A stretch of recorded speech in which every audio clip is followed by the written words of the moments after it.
Šodien mēs esam ļoti priecīgā notikumā. Rīgas pievārtē tiek atvērts unikāls centrs, kur labos elektroierīces. Tas ir ļoti nozīmīgs solis aprits ekonomikas stiprināšanā Latvijā. Manuprāt, katrā Latvijas pašvaldībā vajadzētu šādu centru.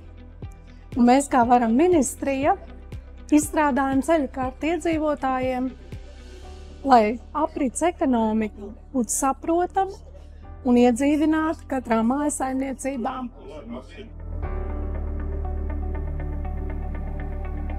Par elektroiekārtu izmantošanu noteikti ir vērts domāt, tāpēc, ka mums ikgadēji pieaug šis mūsu jaunās elektrotehnikas patēriņš.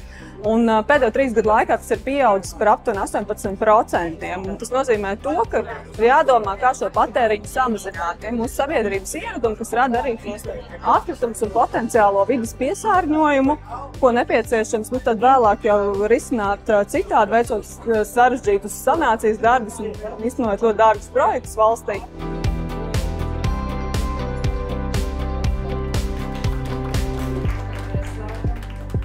Tās elektroierīces, ko jūs šeit redzat man visapkārt, tās tiek savāktas pa visu Latvijas teritoriju. Latvijā ir vairāk nekā 70 šķirotu atkritumu pieņemšanas punkti. Un, protams, arī ir šīs izbraukuma akcijas, kuras tiek paziņoti datumi, un tad iedzīvotāji atnes uz šiem mikroautobusiem. Tātad tas nonāk šeit, Rīgā, Getliņa ielā 5.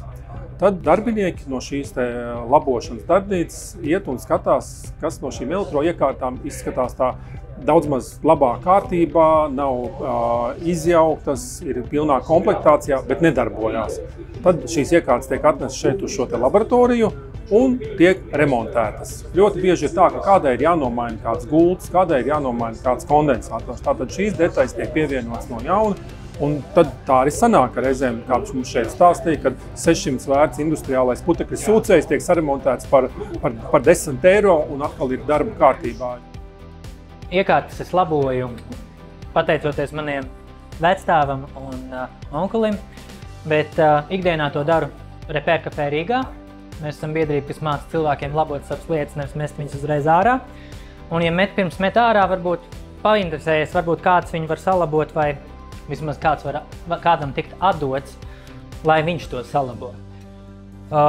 Cilvēki, diemžēl, izvēlas pirkt kaut ko tādu, kas ir ar iekausētiem gultņiem vai detaļām, kas nav rezerves daļās pieejamas, un tāpēc viņi būs spiesti ilgtermiņā pirkt atkārtot lietas, un mēs gribam ar šo projektu panākt to, lai cilvēki zinātu, skatītos uz lietām, kas ir svarīgas, nevis elektroefektivitāti, kas tev izmaksās vienu ciparu, bet labojamību, kas tev 10-20 gados izmaksās krietni vien vairāk.